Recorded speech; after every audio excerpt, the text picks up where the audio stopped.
অনেক এক্সক্লুসিভ একটা jewellery set. এটা যে কতটা গর্জিয়াস এবং কতটা এখানে কাজ করা আছে, এবং মেটাল তো কম বেশি সবাই ব্যবহার করে। ফিনিশিং অবশ্যই দেখবেন। জুয়েলারি কিনতে গেলে অবশ্যই প্রোডাক্টের ফিনিশিংটা দেখে নিতে হবে।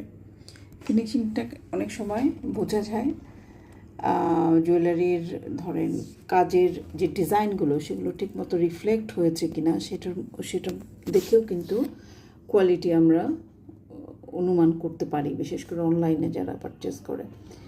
এখানে দেখেন মিনাকারি ওয়ার্ক করা হয়েছে, এডি স্টোন আছে, ফলস পার্ল, হ্যাঁ এখানে কিন্তু রিয়েল পার্ল না, ফলস পার্ল আছে, পুঁতি আছে। এখানে এই যে স্টোনগুলো মেরুন কালারের স্টোন ইউজ করা হয়েছে। ডিজাইনটা দেখেন এত সুন্দর, এত সুন্দর। এটা কিন্তু আমাদের কাছে দুইটা কালার ছিল, একটা ছিল বোটল গ্রিন